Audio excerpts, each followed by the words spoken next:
Ooh, watching the clock, Mayor. I pledge allegiance To the flag of the United States of America and to the republic for which it stands, one nation, under God, indivisible, with liberty and justice for all. I want to welcome everybody to our regular meeting tonight. 1.2, we'll have a moment of silence. Let us pray. God, we know you are a refuge in a time of storms. We thank you, Lord, for your grace and your mercy. We thank you, Lord, for the ability, Lord, to come and conduct the people's business. Lord, we pray that you'll bless this city, bless this meeting, Lord. Let us be conscious, Lord. Let us be dedicated, Lord, into making this one of America's greatest little cities. We thank you again for all the blessings you've given this city and this council. For us in Jesus' name, amen. Amen. 1.3, the recognition of the 2024 Springfield Gas Scholarship recipients. Tonight, I'm honored to announce the recipients of the 2024 Springfield Gas System Scholarship Awards. We all appreciate the help of this committee, Ms. Candace Tillman, our Assistant City Manager, Mr. James Hubbard, Alderman, and Mike Stafford from the Gas Department in selecting these outstanding students. I want to congratulate each of you for your very hard work and dedication during this scholastical journey. This year's recipients of the 2024 Springfield Gas Scholarship Awards are Nevaeh Fennell, Springfield High School. Nevaeh will be attending UT Chattanooga, majoring in psychology. Julia Arms, Jo Burns High School. Julia will be attending Austin P, majoring in veterinarian technology. Ava Hester, East Robertson High School. Ava will be attending the UT Martin, majoring in veterinarian science. Aaliyah Gagliano, South Haven High School. Aaliyah will be attending Pensacola Christian College, majoring in physical therapy, correct? Caitlin Dillard, Greenbrier High School. Caitlin will be attending Volunteer State Community College, majoring in biology. I will ask everybody that serves on the committee and Chris from the Gas Department to come forward, and all of our recipients, and we'll have a photo op. Anyone from our board that would like to do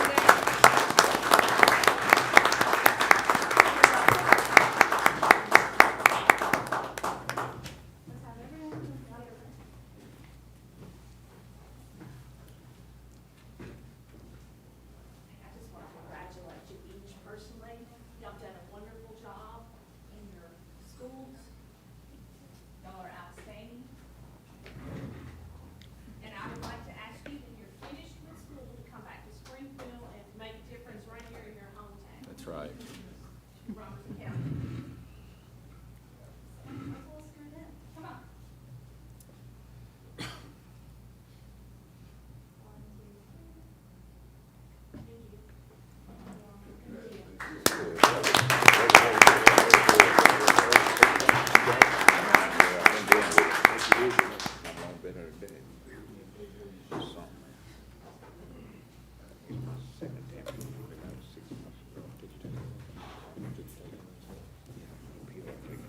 If you haven't been out to our high schools in our county, they are doing amazing work, and you'd be very shocked to see all the things going on in our schools and our private schools right here in Robertson County.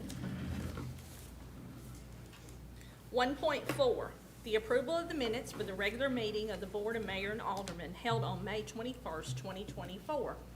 We have a motion by Vice Mayor Harris, a second by Alderman Hubbard. Are there any corrections to the minutes? No corrections? We're ready for a vote. Mine's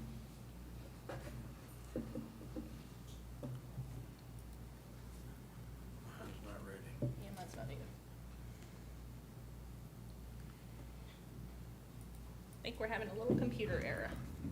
Sorry. It's okay. Go off the screen. There you go. We'll go on TV now. Anyone like to change their vote? Please record the votes. Motion passes 6-0. Thank you. 1.5, our public comment period. No one signed up for our public comment period, so we'll move on to our public hearings. Just to clear that. 1.6. Our first public hearing is ordinance 24-08, an ordinance amending the fiscal year 2024's annual budget of the city of Springfield by amending certain general funds and utility funds operating budgets. If you would like to speak to the public hearing, please come forward. You have 2 minutes. State your name.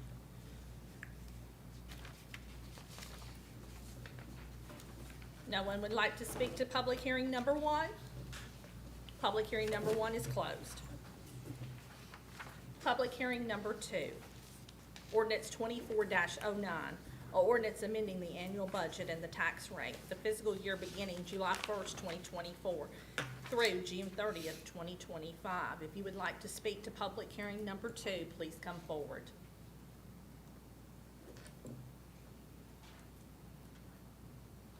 No one would like to speak?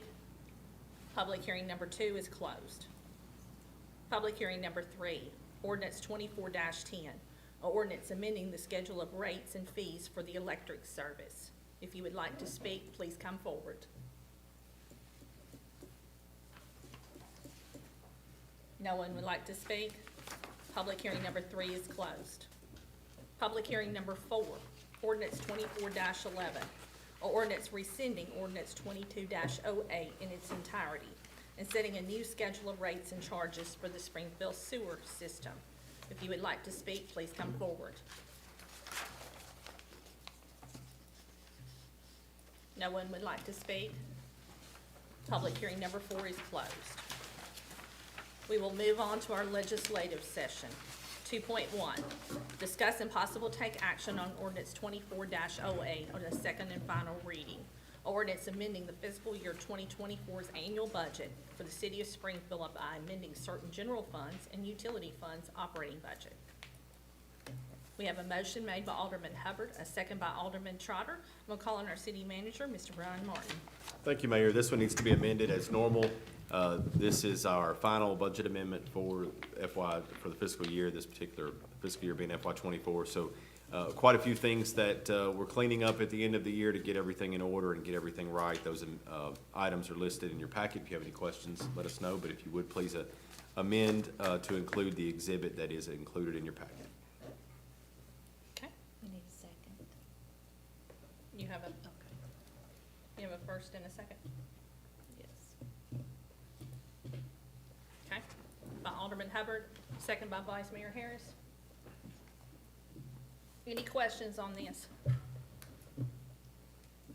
Any questions on the amendment? No questions? We're ready for a vote.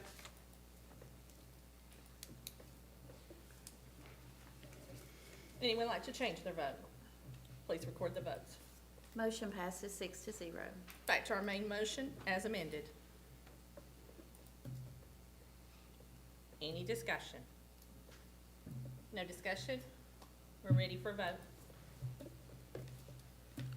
Anyone like to change their vote?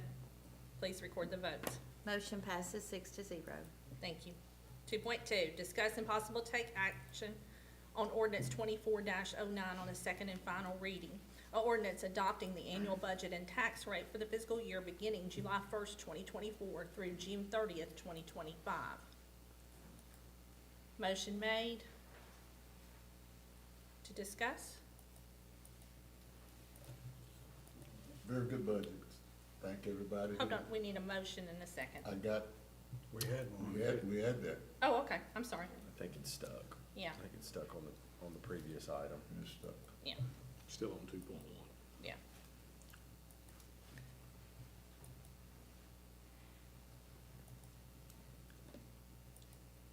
Give us just a moment.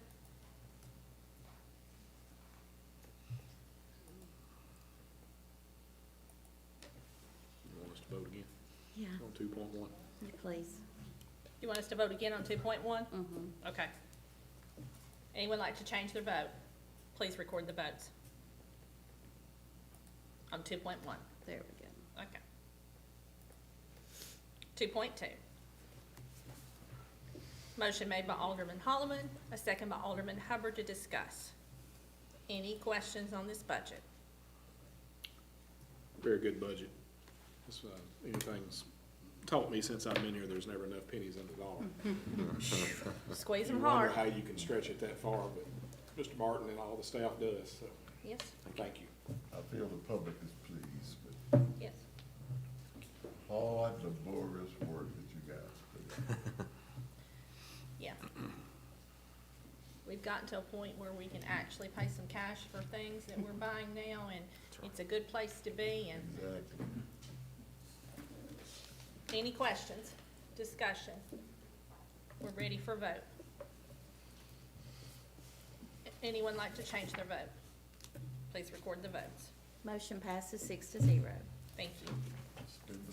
2.3, discuss and possible take action on ordinance 24-10 on a second and final reading. Ordinance amending the schedule of rates and fees for the electric service. Motion made by Alderman Hubbard, a second by Alderman Gregg to discuss. Any questions, ladies and gentlemen?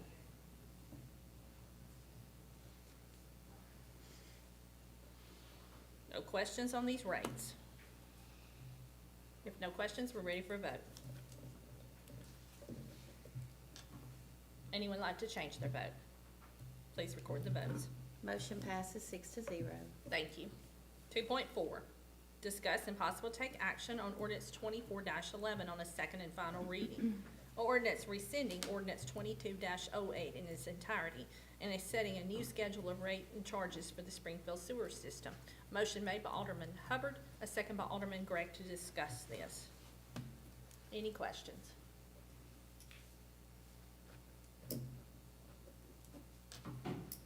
No discussion? We're ready for a vote.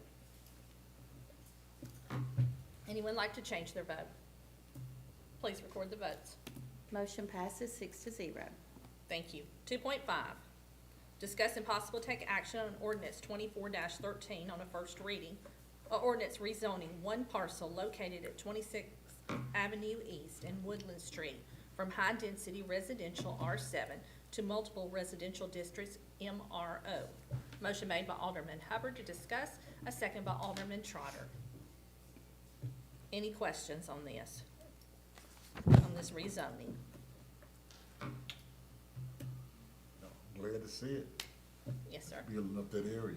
Yes, sir. I'm glad to drive through there and see other things going on too.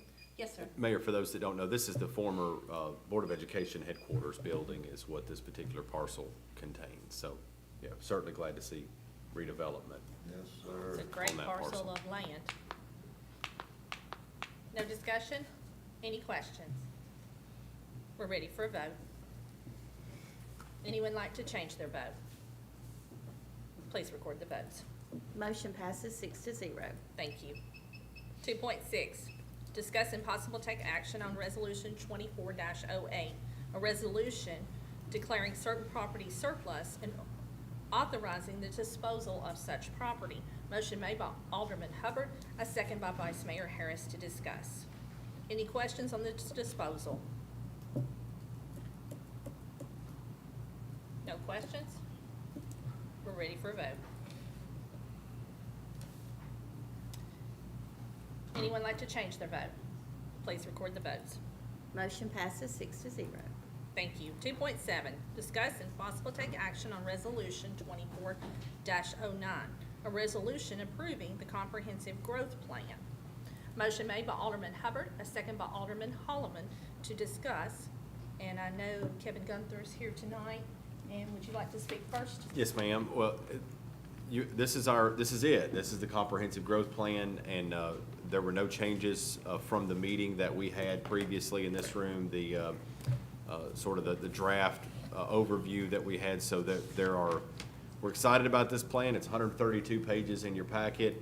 We appreciate what our firm, Reagan Smith, has done for us. Kevin Gunther, as you mentioned, Mayor, is here, and I think he can give us just a very brief overview of where we are and how we move forward from here, if that's okay with you. Absolutely. Kevin, if you'll come to the mic. thank you for being here and thank you for all you've done. We've had other meetings with you and we put a lot of time and effort and money into this. This is something we're required to do. So Kevin, I'll turn it over to you. Kevin Thank you, Gunther. Mayor. Kevin Gunther with Reagan Smith. It's a pleasure to be here. Also have Robert with us this evening. Robert Harris has been part of the community engagement. He is also with Reagan Smith. I'm going to keep this brief, but certainly if you need to discuss this further tonight or in the future through your staff, we're very much available. So it's been really a pleasure to work with the City of Springfield. You have strong leadership and you have good cooperation between your departments, which is highly commendable. You know, you are a growing community. This is a valuable tool for you, so I also commend you for taking this time to focus on it. I think, you know, we received a lot of feedback during the process. I'll very briefly tell you what that process was. We started with inventory and analysis, looking at, you know, all the existing zoning you had, existing infrastructure, boots on the ground, face-to-face discussions with a lot of stakeholders and community leaders. We also had a extensive online invitation to do a survey, which we received more than 500 responses to, which is actually very good for a community this size. And we also had a community open house and did receive recommendations and full approval from the Planning Commission. So here we stand this evening to at least present to you the opportunity to formally vote and adopt this plan. What happens is this becomes your guiding document, your visionary document for any type of rezonings, infrastructure investments, community moving forward, just even the vision that you want to carry as a community. I'm going to touch on these very quickly, but you had different components of your plan, including economic, which was really about continuing to expand diversity of resources for professional services, retail, technology, continuing to expand your downtown. That was a big focus of the community, and we've expanded the downtown commercial core district and to provide some more housing diversification.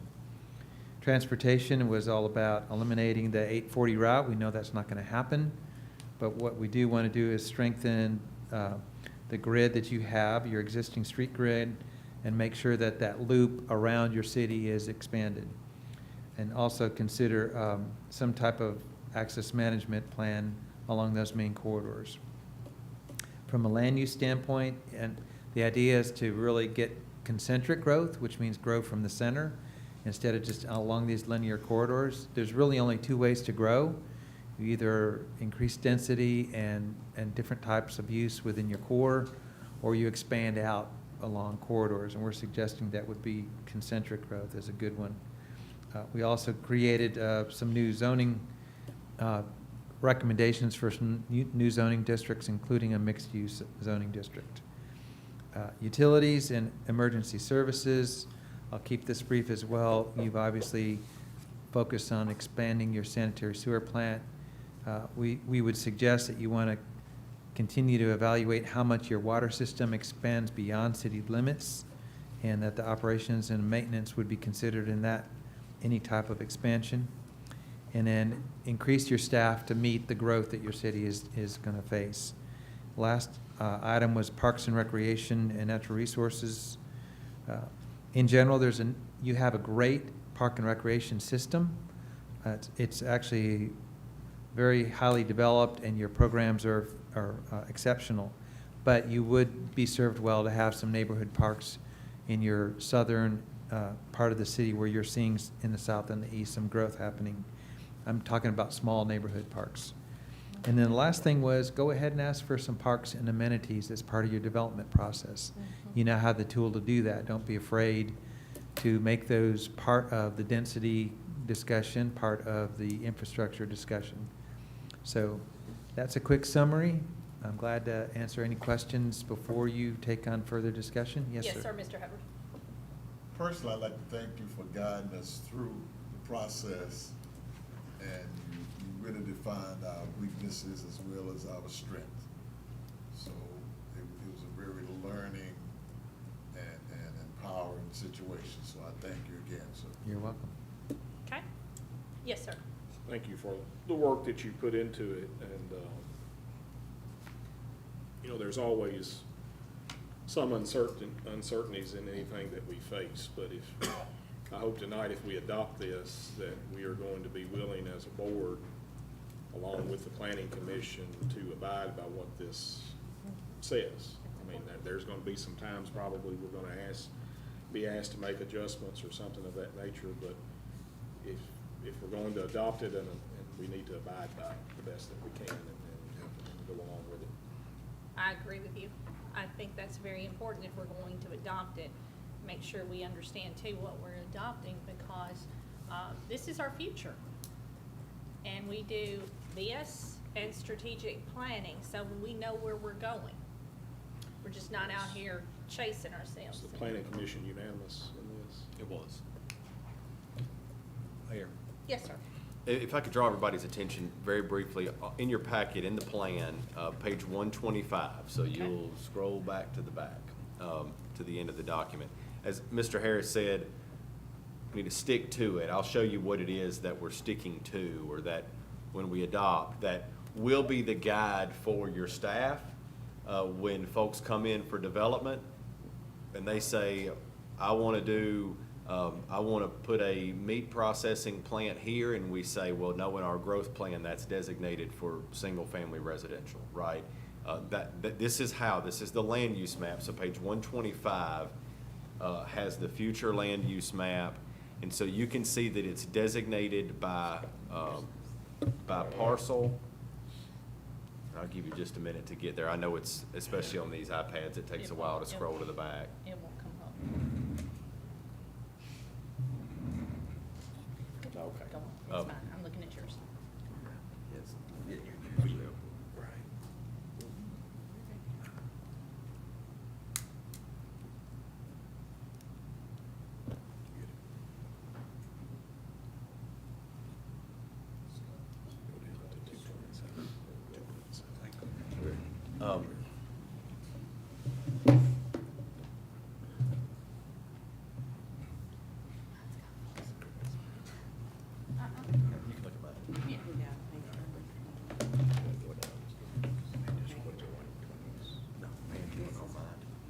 Yeah, well, Oh, yeah. Candace has a printed replica of page 125 of the growth plan, so we'll just look at that. So you can see that on that, that's what page 125 is. It's in the appendix, it's the future land use map, and that's what we're adopting. You can see that there are variations of color coding for different areas, different parcels of the city. And on the left side, there is a key that says what that color corresponds to. So, for instance, orange is high-density residential, the light orange. You have the darker yellow that's going to be, or the more dull yellow that's going to be, medium-density residential. The brighter yellow is going to be suburban and cluster residential. What does that mean? If you go back in the plan, in that section of the plan, it defines all of those, says what the development character would look like, approximate amount of units per acre that should be allowed, and then zoning classifications that would be allowed. So for folks that are going to develop property, and this goes all the way out to our urban growth boundary, so not just in the city limits, but out to our urban growth boundary. And so for anyone that comes and says, hey, I want you to annex this piece of property, and I want to do R7 PUD. Well, if that's designated as a medium-density area, based on your adoption tonight, that's why I want to be very clear on what it is that we're doing. Your adoption tonight, what we're going to tell them is we've adopted a growth plan that doesn't allow that level of density. Now, maybe it doesn't allow that level of density because Kevin and his team have put a lot of time and effort into this plan for various reasons. Number one, based on public input. We had a lot of public input, hundreds of survey responses, one of those being, we're concerned about transportation, we're concerned about traffic congestion, we're concerned about those type of things. Secondly, so in developing that, part of what may have gone into that designation as medium-density residential is the fact of where all the traffic collides, right? So we don't need high density right there. Maybe high density is reserved for other areas, okay? So that's what goes into that. and what goes into those contemplations. And so that's what your staff, our staff will be telling these folks as they come and apply for annexation and rezoning. We'll tell them that, we'll recommend something consistent with the growth plan. So when they get to the planning commission, unless there's some odd circumstance, would stick with the growth plan and their recommendation to you, right? So you'll receive a recommendation and you'll know that the planning commission voted to be consistent with the growth plan, and the staff recommendation will be the same thing. Yes.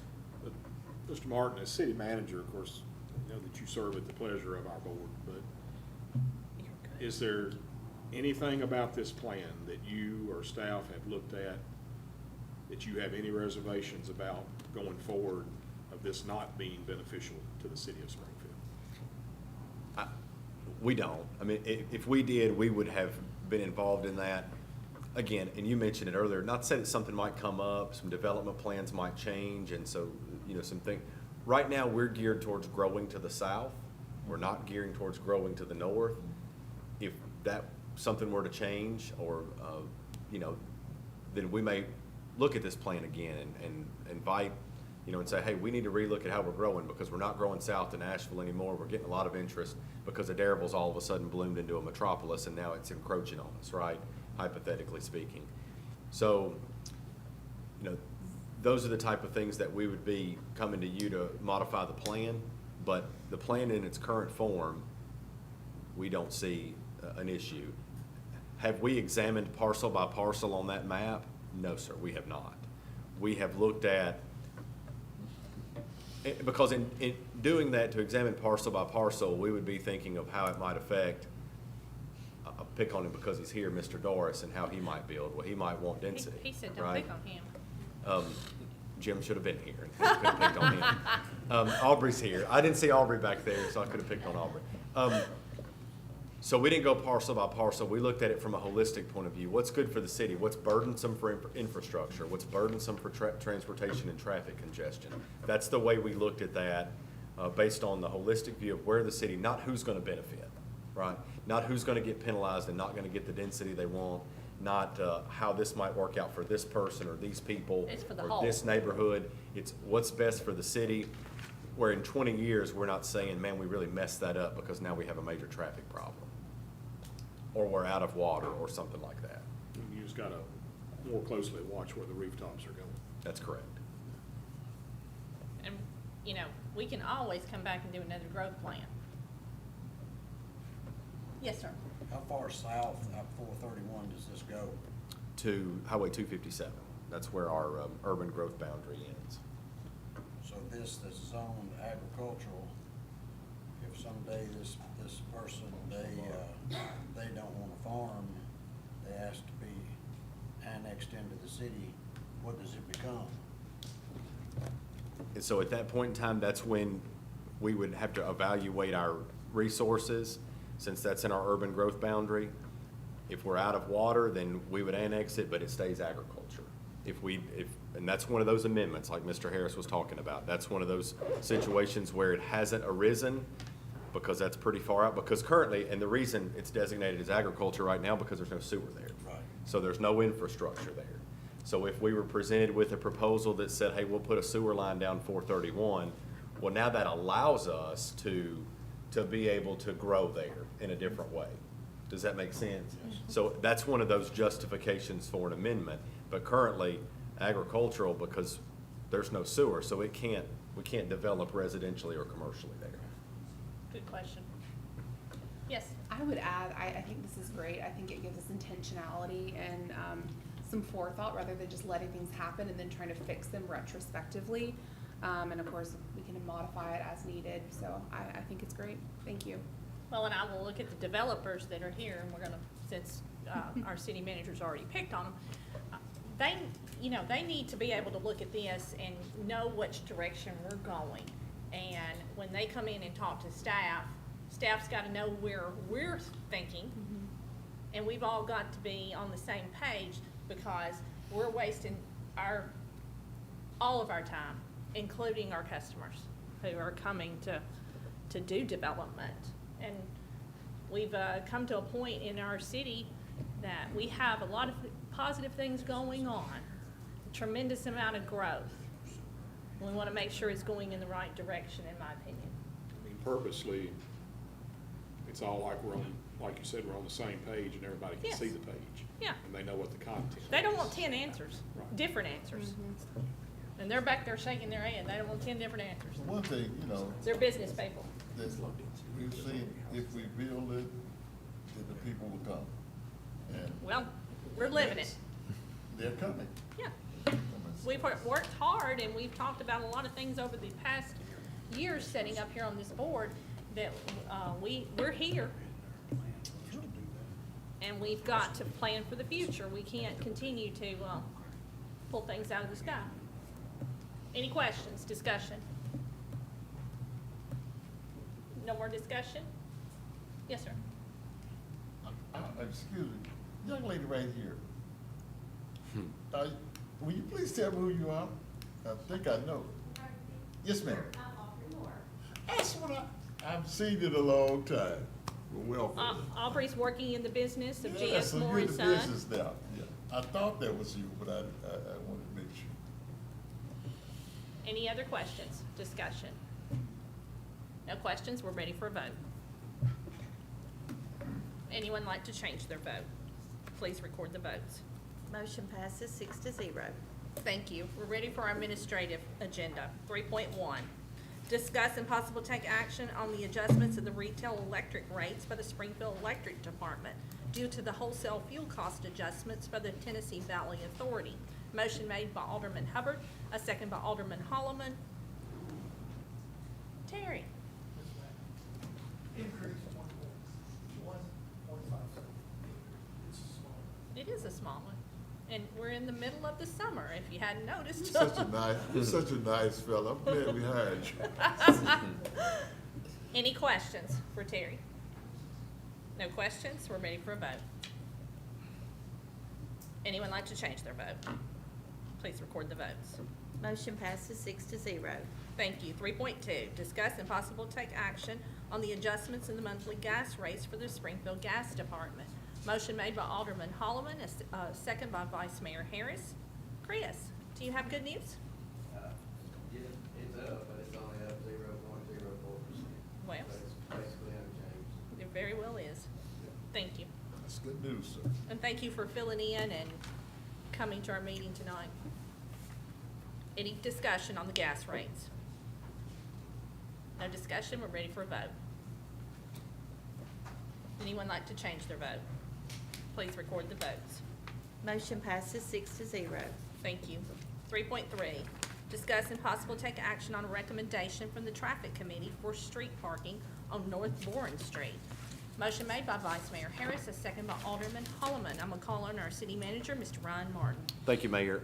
This originated through some constituent concerns, some citizen concerns about parking in the area. I think they had reached out to Alderman Green as well. And so it was referred to the Traffic Committee to study North Boren. The resulting recommendation is similar to what we did on White Street in nature, in that it limits parking or excludes parking on the portion closest to Fifth Avenue to avoid the safety issue, to avoid that concern there. But the Traffic Committee did make the recommendation here to draw a distinction between the White Street situation, is to do this full-time, just make it no parking all of the time on the 160-foot, I'm gonna get, this is confusing, I'm gonna try to get this right. On the east side, 160 feet from Fifth Avenue, and on the west side, no parking 70 feet from Fifth Avenue. To do that, have just no parking in that area, rather than during certain hours of the day. Okay. I'd let Mr. Moore, if anybody had any questions, Mr. Moore can speak on behalf of the Traffic Committee and their discussions and investigation. Alderman, we're gonna call on our alderman from that area first. Yes, Alderman thank Holloman. you. I'm pretty sure that it was some of my constituents who raised the issue, and then recently I've had some question the solution, so can't please everyone, but I'm just curious, did we talk to the homeowners in that area or the residents in that area at all? Were they involved in the conversation? No, ma'am, they were using strictly the traffic. Strictly based on the results? And are there any? There was communication and complaints, but not direct communication. Okay, And are there any homes that are like completely cut off in terms of having street parking with this? Okay, If, sorry, Mayor. Yes, sir. Alderman Holloman, if you'll look on the second page of that packet, you'll see the, kind of the drawing of what would be, and so no home should be adversely affected as far as their parking, their on-street parking. There is some parking in front of their homes, but both homes have significant amount of parking space on their property and Okay. garages. okay, thank you. Good question. Has there been a lot of parking taking place Yes. in this area? We had, But where have those cars been coming from if the homeowners have plenty of parking? Just anybody? I think it was other homeowners, other guests, and so the police department did some enforcement in the area. That seemed to make improve the situation quite a bit, with writing some tickets, some parking citations and that sort of thing that I'm helped. sure also it would help in emergency vehicle response, being able to get through there. Correct. That seems to be an issue all over the city. Our fire trucks can't get down the street. Any other discussion or questions? No one else? We're ready for a vote. Anyone like to change their vote? Please record the votes. Motion passes 6-0. Thank you. 3.4, discuss and possible take action on the easement acquisition for the Wartrace Creek Interceptor wastewater project. Motion to discuss by Vice Mayor Harris, a second by Alderman Holloman. Any questions on this easement? No questions? We're ready for a vote. Anyone like to change their vote? Please record the votes. Motion passes 6-0. Thank you. 3.5, discuss and possible take action on the cost of the assessment to the city court citations. Motion made by Vice Mayor Harris and a second by Alderman Holloman to discuss. Ryan, give some explanation. I'm gonna call on our city manager, Mr. Ryan Martin. Thank you, Mayor. This was an issue that Alderman Gregg had brought to our attention about our city court costs. So if you look on page 2 in your packet, you can see that our court costs. Now, as a precursor or foundation to this issue, remember that the maximum fine for a city court violation allowed by the Tennessee Constitution is $50, and it has been that way for 150 years. So 50, but that is a constitutional cap, a constitutional limitation that the state legislature has frankly been unwilling to examine or look at as a majority. So what courts have ruled that we can do are charge court costs, which recover administrative cost operations for the court, which cities do and other courts do, state courts, et cetera. So you can see our structure there on page 2. You can see the fines, so don't pay attention to the fines, but the court costs are flat $55.25, except for those offenses which the state legislature has deemed that we cannot charge court costs for, so those are excluded. There's also a state litigation tax there. That's a TBI fee. That's not something that we collect or receive, and there's an educational fee, $1 statutory charge there as well. So, which I think goes to the computer or software fees. So the question was raised is, can we raise our court costs in an effort to recover the cost of operating the city court? Not necessarily in a manner to be punitive, because courts have prohibited you from using court costs as a way around the $50 cap. So when Alderman Gregg raised that issue, we had some research from other cities, referred that issue to the city attorney, Mayor, and she has prepared a memo which I have distributed to all of you tonight.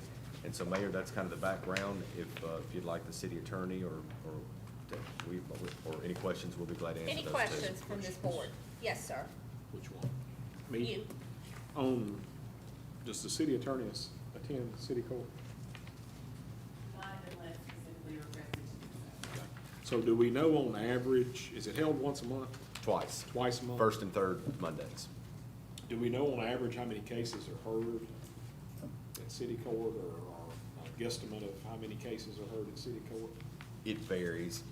I would say average probably 30, 40. You And- probably and- don't know on average how many of those actually pay court costs with the majority I paying. can get the exact figure. We can come back next month if you wanna, I was just curious as to. it's a good question. And then we pay the judge, we pay the clerk, we pay any officers that have to come in, I'm sure overtime to, if they have to testify or something, or. Yeah, Or is that we've comp time, or- scaled that back over the last few years. If it's a first appearance and you're not being contested, we typically don't bring the officers in on that. So do we, therefore, we don't actually know do we know our true cost to operate the city We court? do not. We do not. Because basically, we just say it's $55.25, because the rest of it's going to somebody else. And that's the way it was established in 2011, so I'm not sure if there was some research that went into that to evaluate that $55.25 had some sort of rational relationship to the cost of the court at that time. So assuming that did, we would know that 13 years later, that costs have gone up, but we would be glad to put that together if this And board. I would think we would need to know maybe the past year, what we have collected in court cost and what it's cost us to operate the court. Yeah. To have a better view of what we're actually facing. I mean, just off the top of my head, I would say we're coming out in the hole, but I don't know that. Yeah, we're all assuming that. I would think that we're probably not charging enough to cover what we need to be. And then if I'm understanding you correctly, or the city attorney correctly, we have to charge in a ratio that corresponds with what our actual costs are. We can't charge $500 court cost if we only got $70 in court cost.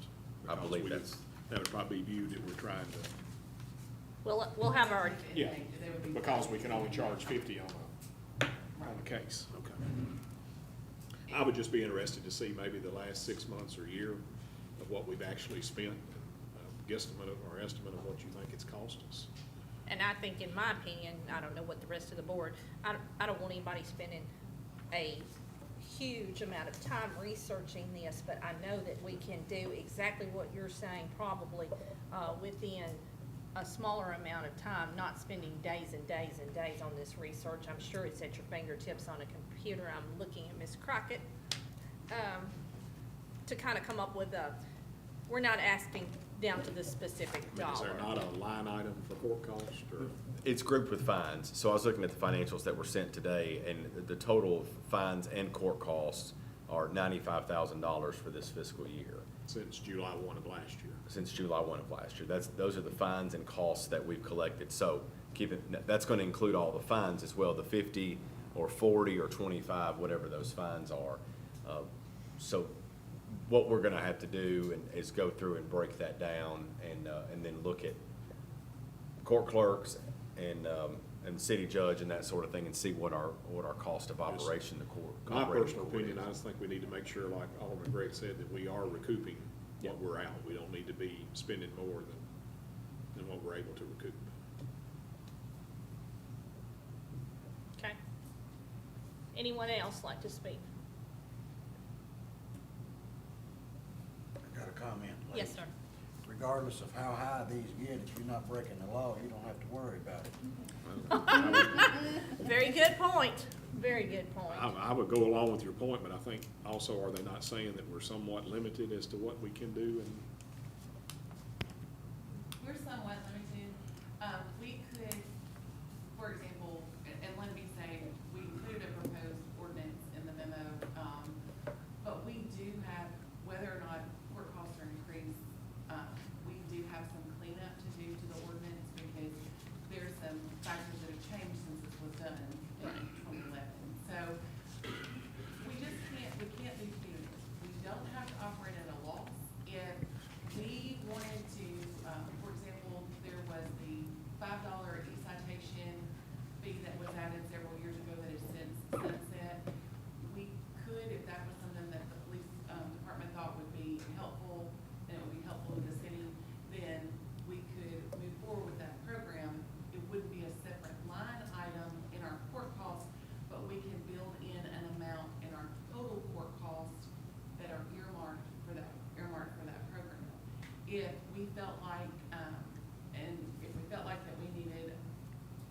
another officer, like another court officer here, not just an officer here to testify. I think now we have one, if we felt like we needed to add two, then that cost for the additional officer could be built into that court cost. So as long as we don't lose our perspective as far as an amount. I've given in the memo, there's given a range, and you know, we're kind of in the middle. I think that without a question, we could add the local litigation tax and so forth. Without question, I think when we get and start to look at the actual, you know, our court cost, that's where we have to look and see what the actual cost of the court for the city is. But I don't want you to say, I don't want you to think that we have to start, okay, this is where we are today, and this is all we can charge. If we feel like that we need to make modifications to city court, then that can be built in to the court costs as we move forward. Okay.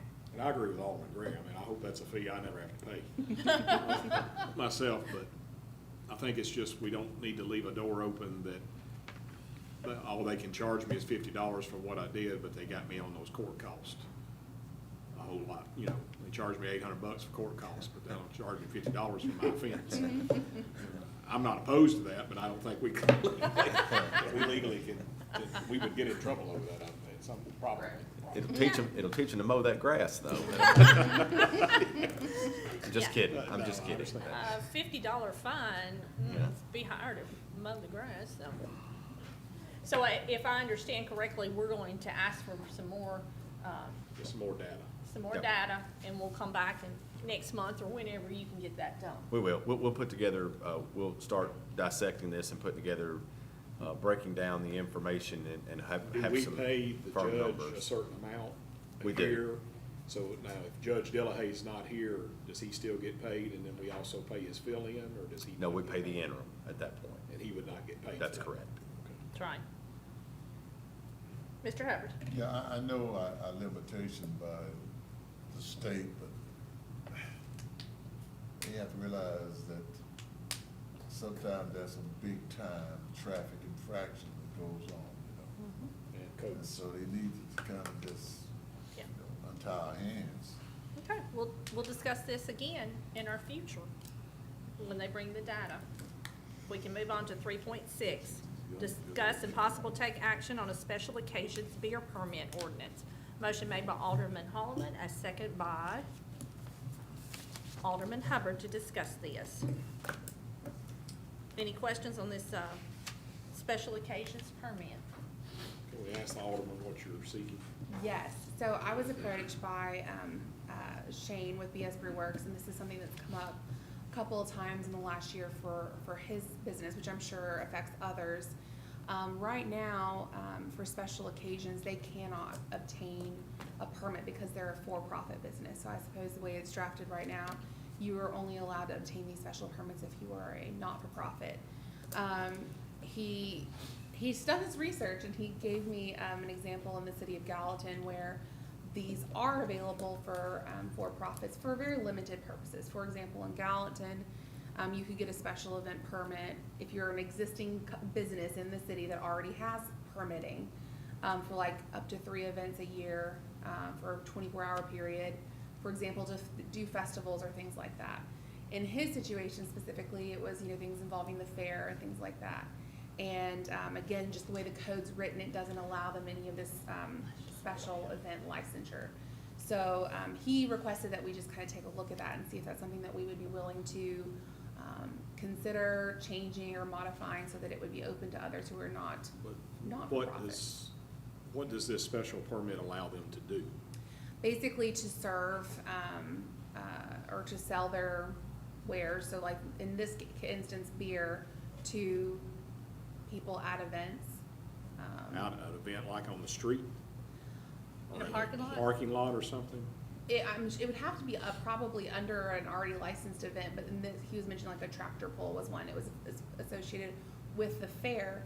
And he mentioned that they could have gotten this licensing already through the fair, but the way that that's regulated, the fairgrounds, if they sign to allow BS Brew Workers to come in there and be a vendor in one of the fair events, the way that they're set up, it would be for an entire year, even if VS Brewer is basically exclusive. So, But VS they could Brewer, be- they they could- can't go back and use a different vendor at a different time. So They the could be out in fair- the open with an open container? This is a lot that I have not completely researched, and so my request to this board would be if you're okay for us to do more research, kind of see what some other cities are doing and how we can obviously safely approach this. That would be my request. I don't have a proposal. I don't come here with one. I know that, you know, we've got a city in Gallatin that's doing this and having it available for certain options. But that's what I have. I don't have any specific proposals right now, or if Does the I've city worked through it. manager have any information on how this is done in other places? As far, I mean, is it like walk around with a beer or walk around with a drink? Well, so let's talk about what this looks like, and the answer is yes. So, what Alderman Holloman was mentioning, the fairgrounds, so that's private property to have a permit there. But for instance, there have been, events on the square with permits that get a special occasion license, or events that rent out the center that get a special occasion license. Currently a nonprofit. But currently, that's limited to nonprofit organizations that can do that. So yeah, presumably they could do it either on private property, at a place like the fairgrounds, private property in, parking lot. It's been done on public property with a properly permitted event with the accompanying beer or liquor special occasion license as well. So if the mayor will allow me, can I ask Chief Head Yes, to sir. come to the podium? Yes, sir. I have a question that just popped in my head from a business standpoint. Come on, Chief Head, so are you saying that, and maybe you didn't say this, any profitable business, Walmart's gonna come and ask us for a permit, they have a festival in their parking lot, and they can serve beer at this festival, because they're a for-profit business? Yeah, currently our ordinance does not allow that. But that's what we're asking for. I mean, we had to, I guess we don't know the answer to that. Which I think you said you wasn't asking for anything other than. No. I'm You're not. asking for us to consider looking at what other cities are doing. I think we can all see that the, occurrences of these special events draw a lot of people in. Oh, and yeah. are Makes very it fun. popular, and, this is just another area where we've got merchants who are saying, hey, we would love to be able to participate, but right now our ordinances don't allow that. So I'm just asking the board to say, hey, let's take a look and see what other cities are doing. Let's consider what ours currently, flesh this out for us, because I have not fleshed it out myself. Before I ask Chief Head a question, then you're, under current ordinances, a nonprofit can do this. Correct. If they're granted the permit. And That's they correct. have the liability. And do we have any Insurance. doing that very much? Do we have those requests very often? Not, it happens. It's not, we don't have, like Ms. Crockett said, it's a couple times a year. It's not, So now, then how does the police department handle well, that? Mr. Harris, if I can explain to the board very quickly that, remember, we're dealing with two separate things going on here. We're dealing with liquor and beer. Our ordinance deals specifically with beer. We also have the state that regulates liquor. Our ordinance is consistent currently with the state's special occasion permit, which allows special occasion permits only for nonprofits. So remember that someone can get a special occasion liquor permit from the state, but the special occasion beer permit is regulated by the city. But under either one of those instances, do they have to provide their own security or enforcement, or do you know? I think when you're dealing with private property, and one comes to mind, it's Ducks Unlimited. I think they do some at the fairgrounds, and they do their own, which is Right. private property, which what Mr. Martin was referring to, and that's one that's done yearly. If it's done out in the city, say the square, then we are not going to provide security for it. They will need to get road closures, and our recommendation is going to be post-certified officers to work this. Preferably, it can't be the city of Springfield officers Right. if alcohol Do you is have involved. other thoughts on this, or? Well, I mean, anytime you add alcohol to an event, it changes the dynamic of it, yes.